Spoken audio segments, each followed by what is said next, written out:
sobre todo, cómo podemos hacerlo basado en la correcta interpretación de las Sagradas Escrituras. Pastor Márquez, reciba un gran saludo de bienvenida de las iglesias de Calahorra, de Logroño y de Soria. Me gustaría que levantáramos la mano donde estamos y que le demos esta bienvenida al Pastor Márquez. Pastor, bienvenido. El tiempo es suyo. Gracias, Pastor Villarreal. Vamos a orar para dar inicio a esta reflexión. Nuestro Padre, nuestro Dios, muchas gracias por esta oportunidad. Gracias por permitirnos estar juntos, en la distancia, pero unidos en tu espíritu. Permite que este estudio nos conduzca a reflexionar respecto a los tiempos en que vivimos y la manera correcta de interpretar los tiempos.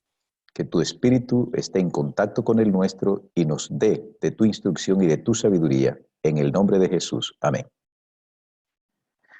Bien, hermanos y amigos, reciban un cordial saludo de bienvenida a esta transmisión en la cual abordaremos el estudio de una de las divisiones de la teología sistemática que recibe el nombre de escatología. El título del tema lo he denominado el uso del signo escatológico y tiene como propósito establecer algunas bases bíblicas que nos permitan navegar por aguas teológicas seguras en un tiempo cuando la turbulencia de interpretaciones proféticas ha traído más desinformación que información. Y yo he sentido como propio, como deber de mi ministerio como pastor y como profesor de teología, velar porque la iglesia reciba la más sólida formación teológico, bíblico y doctrinal que nos sea posible impartir. Entonces, es conveniente iniciar esta reflexión definiendo los términos del título del tema y su empleo en la teología y particularmente en este estudio. Si hay algún miembro de iglesia que desee anotar, porque a veces uno es medio perezoso para volver a escuchar, pero hay otros que no son tan hábiles para volver a escuchar, sino que les gusta escribir. Anoten lo que consideren que sea de utilidad. La palabra signo, con la que vamos a originar la reflexión, tiene el sentido de referirse a todo aquello que vemos, que oímos o percibimos y que con una base histórica, es decir, a partir de un hecho ocurrido, nos permite conocer el misterio que hay en los símbolos que se encuentran en las profecías, especialmente en las profecías de naturaleza escatológico-apocalíptico. Explico esto. Hago esta salvedad debido a que hay algunas profecías que también son escatológicas. De plano, toda profecía es escatológica. No existe una profecía que apunte al pasado. En el caso mío, si alguien me da una profecía, no tiene ningún sentido que me profetice algo de mi vida pasada cuando ya eso ocurrió. Las profecías siempre apuntan hacia un evento futuro, en consecuencia son escatológicas, pero en relación al tiempo en el que se dieron. Es decir, que esas profecías se cumplirían mucho tiempo después que las diera el profeta, pero que su cumplimiento no sería para los últimos días de la historia de la humanidad. Este es el caso, hermanos, de las profecías escatológicas que apuntaban al nacimiento de Jesús. ¿Ok? Por ejemplo, Génesis 3:15, que es un texto que nosotros conocemos bastante bien, es una profecía escatológica, pero no apunta hacia la culminación de los eventos finales de la historia de la humanidad. Esta profecía fue dada aproximadamente 4000 años antes de que se cumpliese. Enemistad pondré entre ti y la mujer. Otra profecía que apunta o señala al nacimiento de Jesús es la que encontramos en ese célebre pasaje de Isaías capítulo 9, versículo 6. Un niño nos es nacido, y será su nombre admirable, consejero, Dios fuerte, príncipe de paz. Esa es una profecía que apunta nuevamente al nacimiento de Jesús. Y la extraordinaria profecía de Miqueas, el capítulo 5 y el versículo 2, donde se refiere, pero tú, Belén, Efrata, o de Efraín, aunque eres pequeña, de ti me saldrá el que será el gobernante de Israel, cuyas salidas son desde la eternidad. Para ilustrarles el significado de la palabra signo, vamos a referirnos a ciertos acontecimientos que han ocasionado un sinnúmero de interpretaciones en el pasado reciente. Posiblemente los niños no recordarán estas cosas. Algunos más jóvenes tendrán un recuerdo muy vago, pero otros, como este servidor modelo 60, podemos recordar las noticias que daban información de la caída de la Unión Soviética por allá en los años 1991, 1992, con esto de la aparición de la perestroika, de la gestal y toda esa cuestión. Para muchos estudiosos, yo recuerdo perfectamente eso, para muchos estudiosos en ese periodo de los años 1990, ese derrumbamiento de la Unión Soviética era una señal poderosa de que el fin del mundo estaba a la vuelta de la esquina. También recuerdo cuando se dio el cambio de siglo. Cuando pasamos de contar de los 1900, llegamos a 1999 y entonces se apuntalaba a venir el año 2000, el cambio de siglo. ¿Cuántas voces surgieron para decir que un acontecimiento pavoroso iba a suceder en el año 2000? Algunos dentro de la iglesia se aventuraron a decir que el fin del mundo estaba cerca. Y hubo predicadores de mente calenturienta que pregonaban un final dramático para el año 2000. ¿Por qué? Porque más o menos para el año 2000 se estaban cumpliendo casi 6.000 años de la historia biótica de la Tierra. Entonces, como se ampararon en unas declaraciones que Elena de White da, de que por casi 6.000 años, entonces tomaron para ese momento esas declaraciones y consideraron que el año 2000 marcaría el fin de la historia de la humanidad. Pero henos aquí en el año 2020. Seguimos en la historia. En el año 2001 se da la destrucción de las Torres Gemelas. Creo que algunos recordarán este nefasto acontecimiento. E inmediatamente surgieron intérpretes de las profecías de Elena de White, sacando citas alusivas a una visión que ella tuvo en la que veía que edificios, grandes edificios, eran destruidos por bolas de fuego. Para estos intérpretes, los aviones o lo que haya sido son las bolas de fuego y por lo tanto ahí se estaba cumpliendo de una manera precisa la profecía de Elena de White. ¿Quién puede olvidar los terroríficos tsunamis que afectaron las costas de Bangladesh y Japón, cobrando miles de víctimas mortales? ¿Cómo olvidarnos de los devastadores terremotos que afectaron gran parte del territorio chileno hace unos pocos años?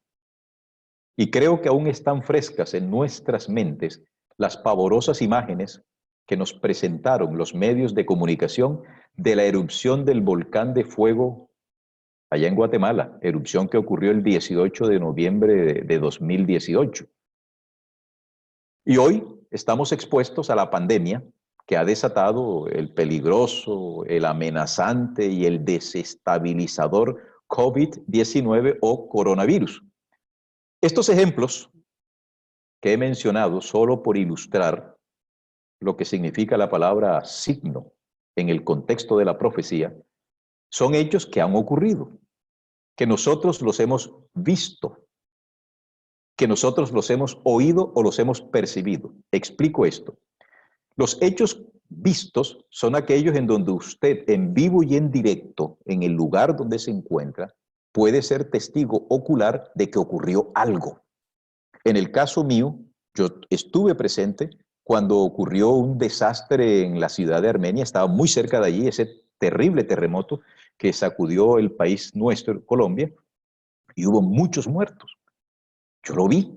Otro, vi la noticia del derrumbamiento de las Torres Gemelas. Yo lo estaba viendo por televisión, pero yo no era testigo ocular. Lo oí, pero los que perciben terremotos saben que usted lo está viviendo. A eso me refiero. Entonces, sin temor a equivocarnos, podemos decir, hermanos y amigos, que cada uno de esos hechos históricamente comprobables forman parte de las señales dejadas por Jesús en Mateo 24. Por medio de estas señales, Jesús nos dejó una especie de preanunciamiento de su segunda venida. Pero, y esto es importante resaltarlo en estos momentos, ninguno de esos acontecimientos que acabo de mencionar, la caída de la Unión Soviética, los terremotos, los tsunamis, las Torres Gemelas, ni siquiera el COVID-19, ninguno de esos acontecimientos es ni será el cumplimiento definitivo de las señales descritas por el mismo Jesús en Mateo 24. ¿Por qué? Porque el texto bíblico no identifica en ningún momento una guerra en particular, un terremoto en particular, ninguna pandemia o peste en particular, ningún desastre natural en particular, como el cumplimiento definitivo de alguna de esas señales. Yo nací en la iglesia adventista y como muchos de ustedes que nacimos en la iglesia adventista, hemos oído decir que Cristo está próximo. Esa es una gran verdad. Entonces, quiero llamarles la atención para que analicemos lo siguiente. Es la sumatoria de los acontecimientos que hoy vemos. ¿Cuáles son las sumatorias? Guerra, Siria, guerra anterior de Irak, señales de guerra, terremotos, volcanes, inundaciones, desastres aéreos, marítimos, etc.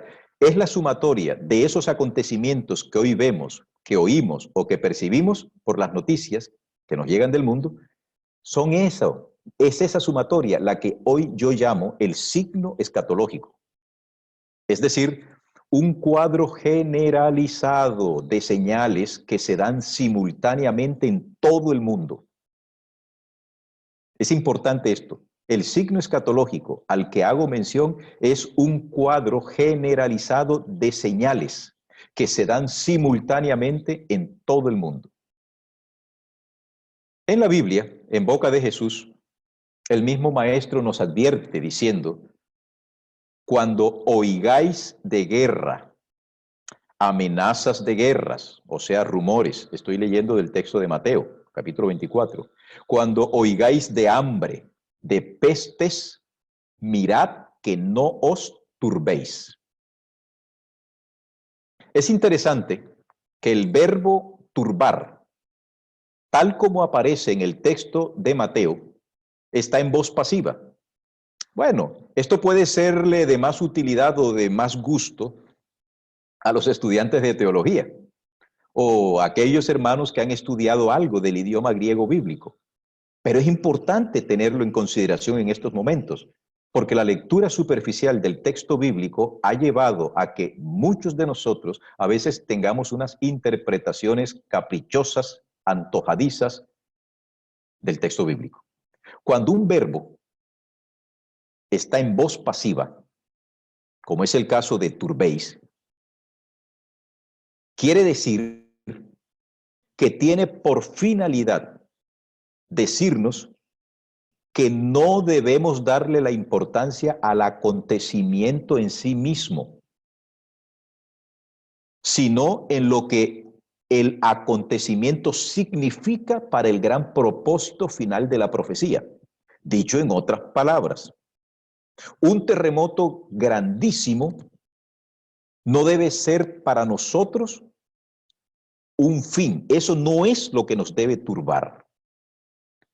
Lo que nosotros debemos mirar en ese acontecimiento es que el propósito final que tiene esa señal es mostrarnos que Cristo viene pronto y no dedicarle mucha importancia a la exégesis y al análisis de ese acontecimiento como tal, porque ya estaba predicho de que ese y otros más van a ocurrir. En Lucas capítulo 21 y el versículo 28, Jesús, para aquellos que quieren buscar el texto, Lucas capítulo 21, versículo 28, en este pasaje Jesús llama cosas a lo que yo llamo signo. ¿Cómo dice Lucas 21, 28? Cuando estas cosas, ¿lo estamos leyendo? Cuando estas cosas comiencen a suceder, erguíos y levantad, ¿qué cosa dice la Biblia? Vuestra cabeza. ¿Por qué? Porque vuestra redención está cerca. Vuelvo y repito, en Lucas 21, 28, a lo que yo hoy llamo signo, por darle un contexto teológico, nuestro Señor lo llama cosas. Cuando estas cosas, o sea, cuando estos signos, cuando todo este mare magnum de acontecimientos comiencen a suceder, erguíos y levantad vuestra cabeza porque vuestra redención está cerca. Si usted lee con detenimiento, Jesús no está diciendo, cuando estas cosas comiencen a suceder, erguíos y levantad vuestra cabeza porque las profecías se están cumpliendo. En ningún momento la intencionalidad de Jesús es que nosotros interpretemos esas palabras como hoy desafortunadamente la están haciendo algunos de nuestros célebres predicadores. Jesús no, él llama la atención una vez más, es al propósito de la profecía. Erguíos, ¿por qué? Porque vuestra redención está cerca. Vamos ahora a analizar brevemente el significado de la palabra escatología. Esta es una palabra que yo sé que los pastores y muchos miembros de iglesia que son estudiosos recordarán que deriva de un vocablo griego que, entre otras acepciones o significados, tiene el discurso sobre el final de los tiempos, las últimas cosas, la destrucción final del cosmos. Otros piensan que escatología se refiere a la tribulación, a la retribución final, etc. Pero desde la perspectiva bíblica, que es lo que a nosotros nos interesa, la escatología se origina después que el hombre peca en el Edén. Antes no existía escatología. Es decir, a Adán y a Eva no les interesaba su futuro, debido a que habían sido creados para vivir eternamente. Pero cuando ellos pecan y como consecuencia de su pecado deben morir, ahora la escatología aparece. Ahora sí les interesa su futuro y por eso Génesis 3:15 nos va a decir que es Dios quien establece la escatología y dice, y enemistad pondré allá en el futuro entre la simiente tuya y la simiente de la mujer. Esta te herirá en la cabeza y la otra te va a herir en el talón. Así que, hermanos, Génesis 3:15 presenta el origen de la escatología, es decir, de los eventos finales, de lo que sucederá en el futuro. Pero si usted analiza, antes de la escatología ya se había establecido el plan de la salvación, que en términos técnicos o teológicos es algo que me gusta que la iglesia también aprenda, porque no solamente nos vamos a quedar con los rudimentos, hasta donde podamos avanzar en el conocimiento, tanto mejor.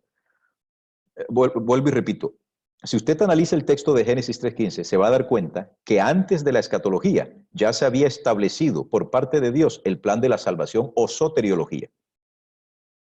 En consecuencia, el propósito de la escatología no es el de indicarnos que debemos estar pendientes de cualquier acontecimiento que nosotros creamos es el cumplimiento de una señal o profecía. No. El verdadero propósito de las profecías es indicarnos a todos nosotros, los hijos de Dios, que Cristo está a punto de lograr la consumación final de su plan de salvación. Ese es el propósito. Miren, hermanos, lo que Dios más desea mostrarnos a nosotros, sus hijos, es que Él está dispuesto a salvarnos. Y a tal punto estuvo dispuesto a salvarnos que antes de crear al hombre, ya había diseñado un plan de rescate por si el hombre pecaba, tal como lo expresa Apocalipsis capítulo 13 y el versículo 8 y Primera de Pedro capítulo 1, versículo 20, donde se nos habla de que aquellos que seguían a la bestia, que no estaban inscritos en el libro de la vida del Cordero, que fue inmolado desde antes de la creación del mundo o de la creación del mundo. Por lo tanto, la soteriología, el plan de la salvación, es primero que todo. Es lo más importante para Dios. Entonces, con base en estas explicaciones, vamos a entrar a analizar lo que nos puede estar preocupando al observar, y esto lo digo no solamente porque puede ocurrir allá en vuestra iglesia, sino que está ocurriendo a nivel mundial en nuestras iglesias, nos puede estar preocupando cuando estamos observando el frenesí escatológico, o sea, las ansias de interpretar esto del coronavirus que se ha desatado a raíz de esta pandemia.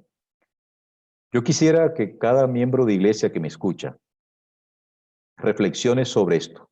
Hoy les hago un llamado, no solo a los miembros de iglesia, a los administradores de la iglesia, a los pastores, a los predicadores que me escuchan, para que antes de intentar una aproximación a la comprensión o a la posible interpretación de el evento del coronavirus, o cualquier otro acontecimiento de alto impacto que pueda ocurrir, procuremos mejor no intentar ver cómo encaja ese acontecimiento en el cronograma profético que nosotros mismos hayamos elaborado o en los cronogramas proféticos que otros han elaborado.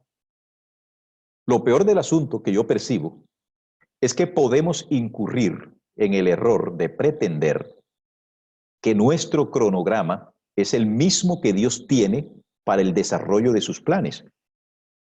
Y peor aún, creer que Dios tiene que someterse a nuestro cronograma. Entonces, es evidente que el signo escatológico, es decir, la sumatoria de todas estas señales, este cuadro generalizado del cumplimiento de señales, está alcanzando su culminación. Pero debemos evitar seguir o promocionar predicadores dentro o fuera de la iglesia que aprovechan estos acontecimientos puntuales para desarrollar una interpretación sensacionalista. Nosotros tenemos la palabra profética más segura. Todo adventista, y esto es uno de los axiomas que yo trataba de inculcar en la mente de los estudiantes míos en la Facultad de Teología. Esta es una de las grandes enseñanzas. Hermanos, el fundamento de la iglesia adventista, el fundamento teológico de la iglesia adventista, se fundamenta en, valga la redundancia, la Biblia en primer lugar y el espíritu de profecía en segundo lugar. Sobre estos dos fundamentos descansa la teología adventista. Pero si un miembro de iglesia adventista no lee la Biblia y tampoco lee el espíritu de profecía, puede estar usted absolutamente seguro que será presa fácil de cualquiera de estos mitómanos que utilizan el texto bíblico para alcanzar a personas que no están preparadas. Entonces, es importante a estas alturas, quiero compartir una declaración de White. Por cierto, les voy a decir esto. Yo sé, y ustedes me están viendo el rostro que de pronto no soy así como que muy risueño cuando hablo estas cosas. Yo sé que muchos adventistas del séptimo día en Europa, en Estados Unidos, en Colombia y en el mundo entero no aceptan la inspiración de los escritos de Elena de White.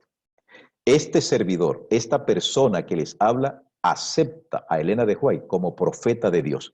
Si usted no la acepta, ese es su problema. Yo la acepto. He hecho los suficientes estudios para darme cuenta. Dos cosas. Esto se lo debo a un profesor que está allá con ustedes, que ojalá y me pudiese ver en cualquier momento y que de pronto ustedes lo conocen, Víctor o Victoriano Manuel Armenteros Cruz. Víctor Armenteros. Él tuve la oportunidad de que me diese clases, un hombre a quien admiro. lo respeto y lo quiero mucho, para que se lo digan antes de que él se muera o que yo me muera. De Víctor aprendí algo. Él nos decía, cuando ustedes como estudiantes encuentren una aparente discrepancia entre lo que dice la Biblia y lo que dice Elena de White, los equivocados somos nosotros. Esa es una premisa muy válida. Si la Biblia y Elena de White aparentemente entran en contradicción, el equivocado soy yo. ¿Por qué? Porque no estoy viendo bien el texto. No puede haber contradicción en esas dos fuentes de revelación debido a que proceden del mismo Dios. Entonces voy a leer esta cita que aparece en el libro titulado Mensajes Selectos, tomo 2, página 13. Parece que Elena de White estuviese leyendo las noticias de hoy.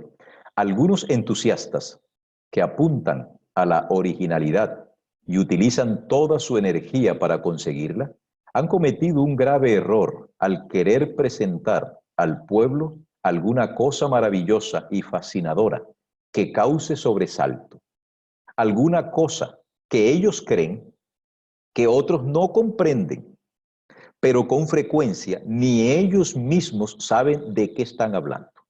Especulan con la palabra de Dios, promoviendo ideas que no tienen ni un ápice de utilidad para ellos ni para las iglesias.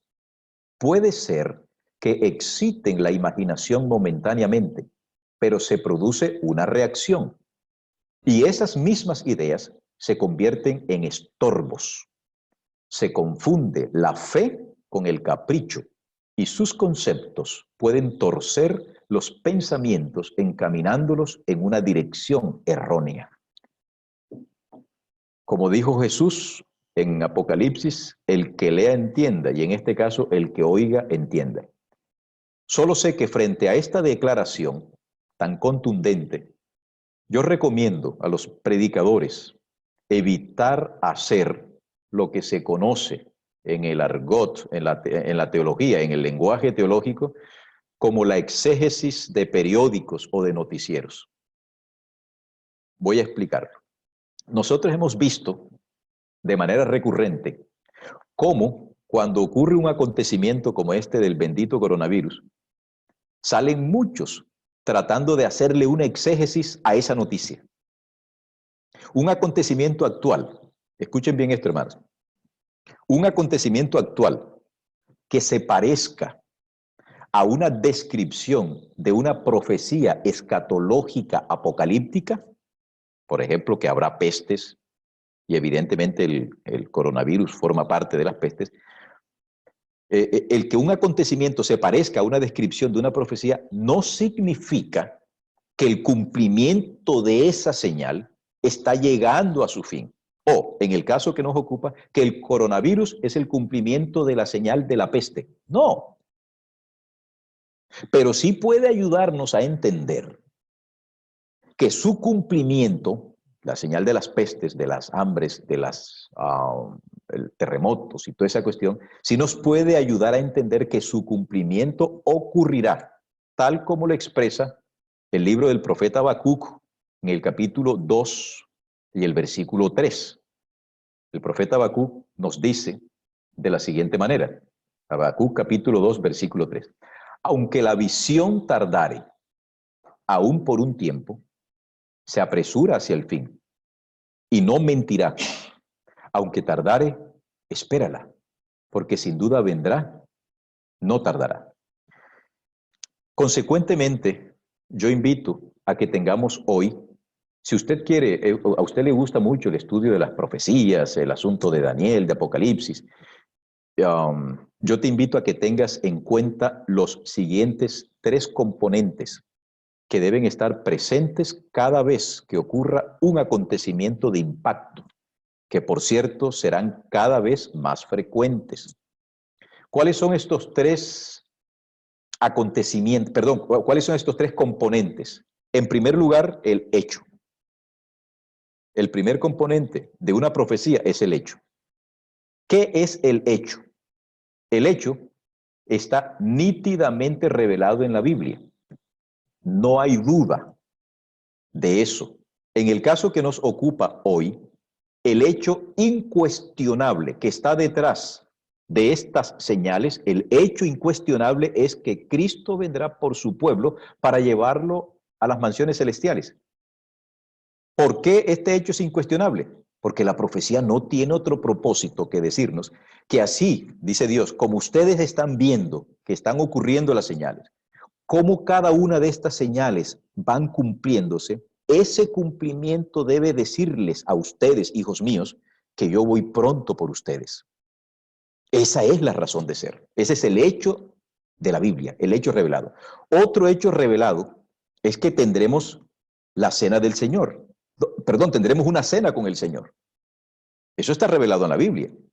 Otro hecho revelado es que viajaremos, visitaremos otros mundos. Por lo menos a mí me apasiona eso. A mí que me gusta viajar.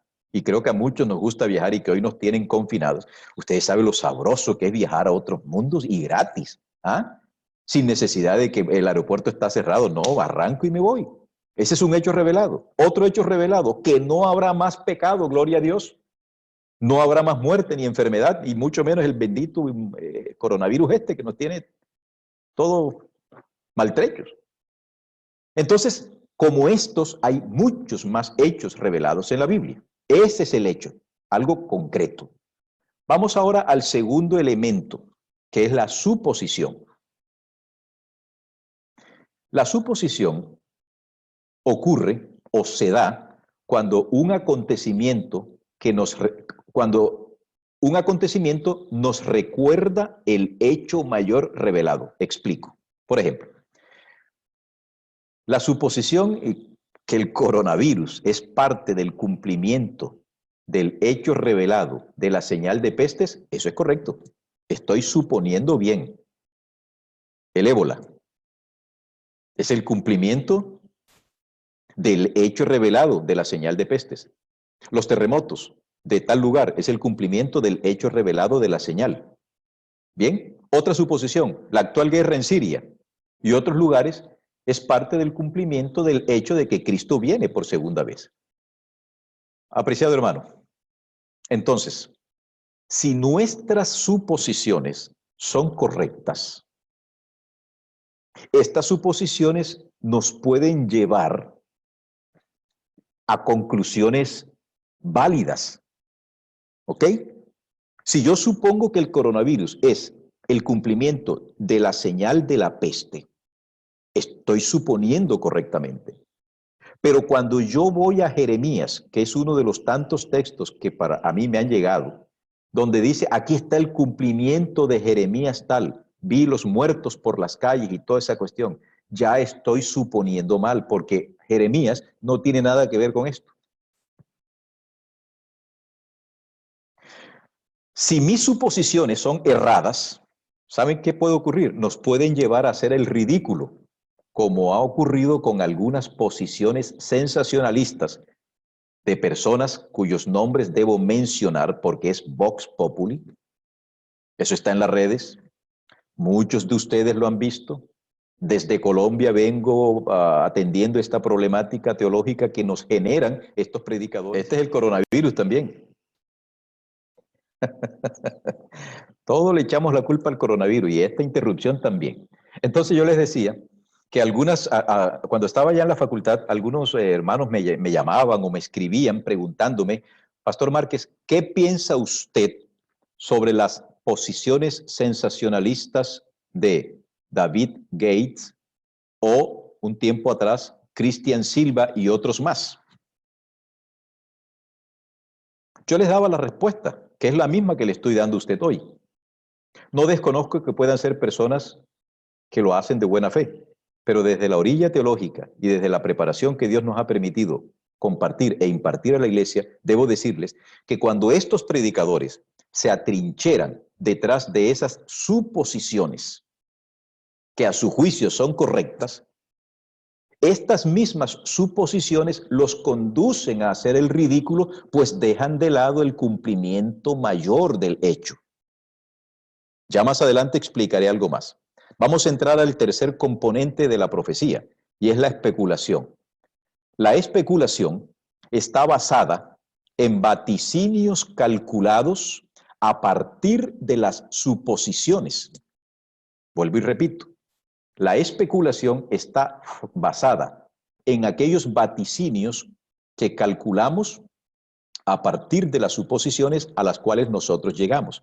Entonces, por ejemplo, si el coronavirus es el cumplimiento de la profecía que habrá peste, entonces empezamos a especular que ya Cristo está por venir y empezamos a poner fechas.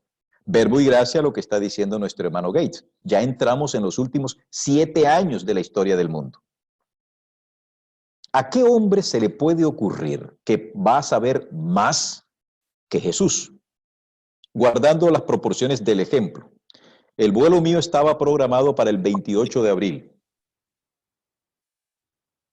Resulta que las hijas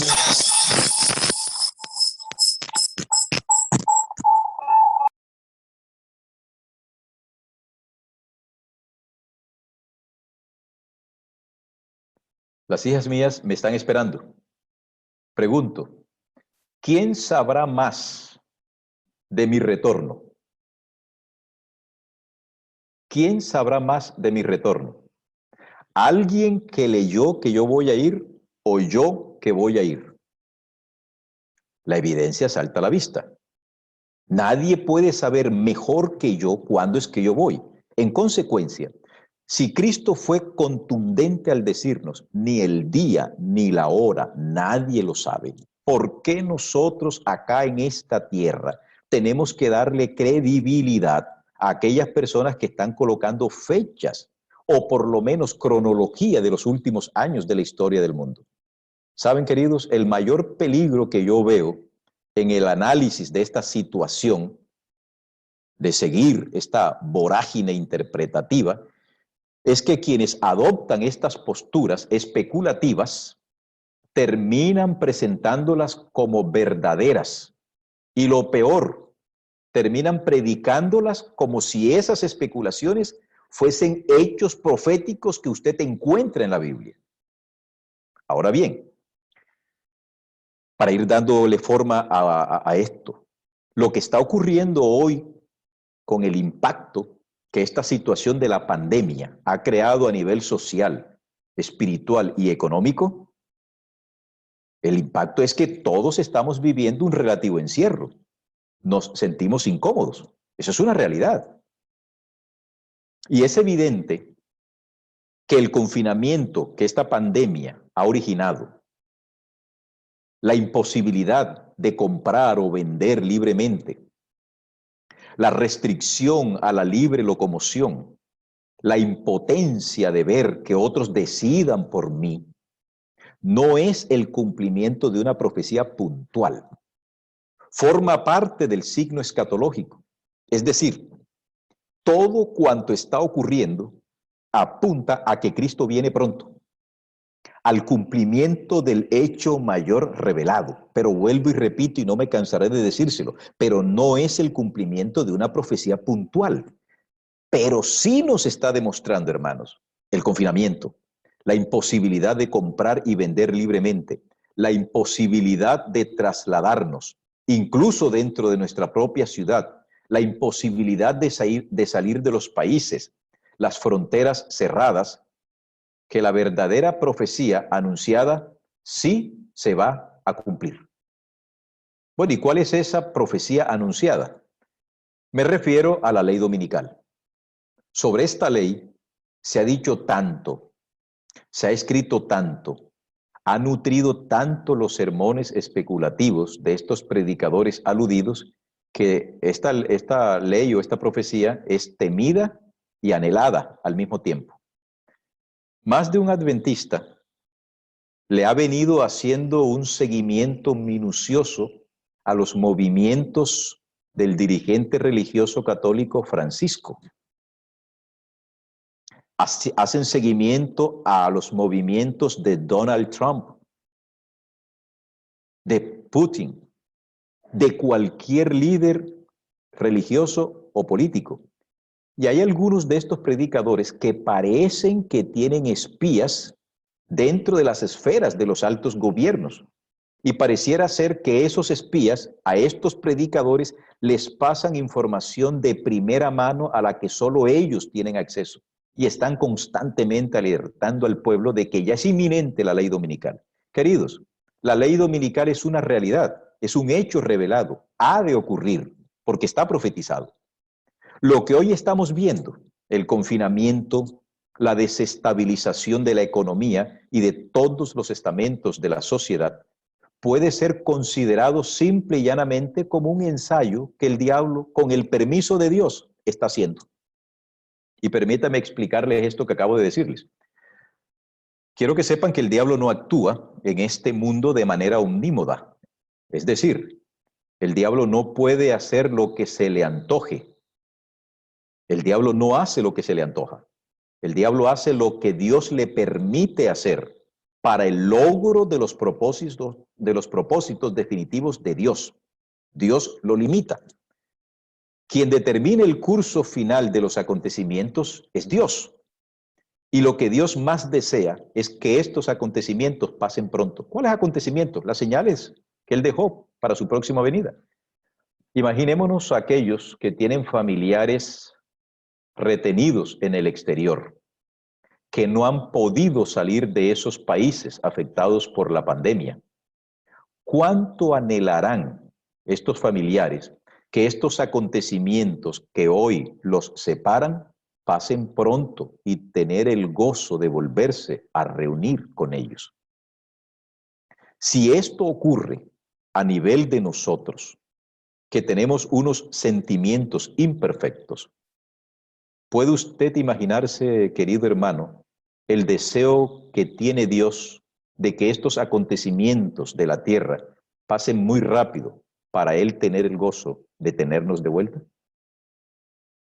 Hoy estamos viendo que esa profecía del ataque final de Satanás al pueblo de Dios al final de los tiempos se va a cumplir. Estamos viéndolo en vivo y en directo. Yo no estoy diciendo que esto es el cumplimiento. Estoy diciendo esto que estamos viendo nos permite comprender que la profecía final se va a cumplir. ¿Cómo? Con la implementación de la ley dominical. ¿Cómo vendrá? No lo sabemos. Lo que se diga de aquí en más es una especulación porque eso no está revelado en el texto bíblico cómo será la implementación de la ley dominical. Y cuando empezamos a decir, no, que será un chip bajo la piel, no, que será un escáner, no, que será esto, no, que será aquello, entramos en una especulación. Y lo peor del asunto es que los que predican estas especulaciones terminan presentándolas como si esas especulaciones fuesen parte del hecho bíblico. Y eso no es así. Qué oportuno es que no olvidemos la lectura de Hechos capítulo 1, versículos 6 al 7.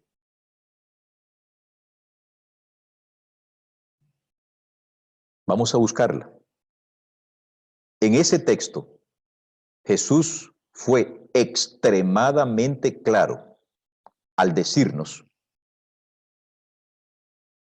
vamos a leerlo, permítame, yo lo busco también aquí. Libro Hechos de los Apóstoles de la Biblia, el capítulo 1, y vamos a leer desde el versículo 6 en adelante. El marco es el siguiente: los discípulos están próximos a ver subir a su maestro.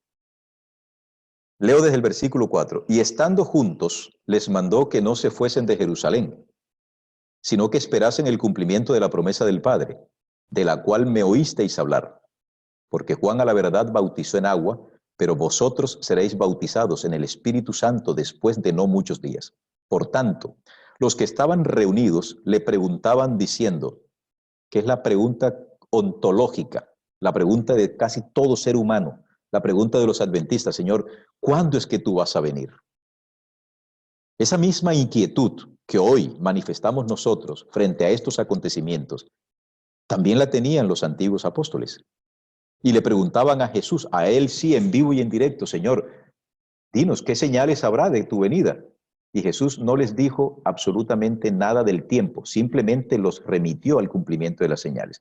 Y aquí en Hechos de los Apóstoles nos dice, por tanto, los que estaban reunidos le preguntaban diciendo, Señor, ¿Restituirás el reino a Israel en este tiempo? Esa era su preocupación. Pero el principio que subyace detrás de esta preocupación es la misma preocupación que nosotros hoy tenemos. ¿Cuándo vendrás, Señor? Él les respondió: a vosotros no os toca saber ni los tiempos ni las ocasiones. Dice esta versión, otras versiones dicen ni las sazones, otras versiones dicen ni las temporadas, que el Padre dispuso por su propia autoridad. Dicho en otras palabras, Jesús fue claro al decir que el control de los eventos finales, que la interpretación de los eventos finales, que la articulación de los eventos finales con el plan de Dios no está en manos de nosotros. Sigue en las preciosas, firmes y confiables manos de Dios. Y termino recordando lo que leímos en Lucas, capítulo 21, versículo 28. Esto es para ti, mi hermano. ¿Por qué nos tenemos que preocupar? Por supuesto, yo no quiero que me contagie el virus ese. Y creo que no existe ningún mortal con 2 dedos de frente que tenga el deseo de que este virus sea inoculado o lo afecte. Pero esto es apenas el inicio. ¿Qué tenemos nosotros que hacer? Lo importante es tener información, si es bueno. Pero Jesús le probó a los discípulos que más que información, lo que nosotros debemos tener es preparación. Eso lo dice recurrentemente en el capítulo 13 del libro de Marcos. Preparaos, preparaos, preparaos, preparaos. 4 veces repite Jesús esa expresión en ese discurso profético que es similar, análogo al de Mateo 24 o Lucas 21. Lucas 21, 28 nos dice para nosotros: cuando veáis pues que estas cosas acontecen, ¿qué debemos hacer, hermanos? ¿Empezar a sacar la calculadora para ver cuántas profecías nos quedan por cumplir? ¿O mirarnos a nosotros mismos y decir, estoy preparándome y estoy preparado para el encuentro con mi Dios, no importa lo que venga a continuación? Estos eventos nos tomaron a todos nosotros de sorpresa, y los acontecimientos finales, tal como lo dice Jesús, que si estos días no fuesen acortados, y como lo expresa Elena de White, los tiempos finales serán rápidos. Eso es importante que lo tengamos. Lucas 21, 28. Cuando veáis que estas cosas suceden, no se asusten. ¿Por qué se preocupan? ¿Por qué tenemos que preocuparnos? Antes yo debo estar contento. Ahora, ¿por qué Dios ha permitido esto? Es una reflexión a ultranza. ¿Por qué Dios ha permitido esto? No había tenido la oportunidad de estar en Europa por tanto tiempo. Y me tocó la mala suerte de que me encerró el coronavirus. Ahora estoy peor, pero he llegado a conocer algo. Dios ha permitido, es una interpretación modesta, especulativa podría ser, pero en mis andanzas por el mundo adventista, que he recorrido varios continentes, yo me he llevado la sorpresa de que en aquellos países donde los problemas de orden social, como Colombia, la guerrilla, la violencia, el narcotráfico y toda esa cuestión que genera un socavamiento de los estamentos sociales, la fe de los hermanos tiende a ser más robusta que en aquellos países donde hay paz todo el tiempo. Creo que este remesón que Dios nos está dando es para que cada adventista se pregunte, ¿dónde está depositada mi confianza y mi esperanza? ¿En esta tierra? ¿En la comodidad de mi casa? ¿En la comodidad de mi empleo? ¿En la comodidad de mi pensión, de mi jubilación? ¿O realmente estamos pensando en la vida eterna, en un mundo mejor? Permita Dios que cada uno de nosotros saque conclusiones, pero una recomendación: tened mucho cuidado de no seguir las interpretaciones de las profecías y sobre todo de eventos tan puntuales que solo Dios ha puesto en su dominio. Cristo vendrá, vendrá, pero ¿cuándo? No lo sé. Marcos dice, sea que venga al amanecer, al anochecer, en la tarde o al canto del gallo, no importa. Lo que nosotros debemos estar es preparados. Que la paz del Señor esté con ustedes. Que tengamos gozo. En verdad, Cristo viene pronto. Qué chévere, qué bueno, Cristo viene pronto. Voy a prepararme mejor. No nos asustemos. y que podamos estar seguros de que la protección de Dios está con todos nosotros. Vamos a orar. Nuestro Dios y nuestro Padre, hemos sido llamados para ser testigos de una generación que vivirá cosas impresionantes. Es posible que algunos de nosotros seamos llamados al descanso, porque tal vez nuestra fe no soportaría el asalto final que Satanás hará a tu pueblo.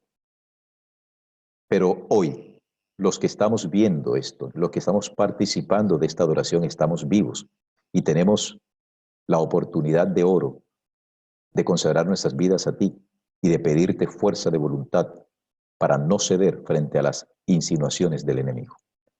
Que tu bendición repose en cada adorador que nos ha estado observando, que de manera silenciosa también eleva sus plegarias a ti pidiendo intercesión y protección en estos tiempos de pandemia, en estos tiempos de crisis. Bendice la iglesia adventista en todo el mundo. Bendice a sus pastores, a sus dirigentes y de manera especial a la preciosa grey que tú nos has entregado, Señor. A estas ovejitas, cuídalas por amor a ti y ayúdanos a pastorearlas de una manera sabia, sin ningún tipo de intereses económicos o humanos. Como en tiempos pasados, tú bendecías a tu pueblo, hoy decimos, Jehová te bendiga y te guarde. Jehová haga resplandecer su rostro sobre ti y tenga de ti misericordia. Jehová alce sobre ti su rostro y ponga en ti paz. En el nombre de Jesús. Amén. Les bendiga, hermanos míos. Firmes en la fe. Amén. Pastor Jonathan Márquez, muchísimas gracias por este mensaje acerca del uso del signo escatológico.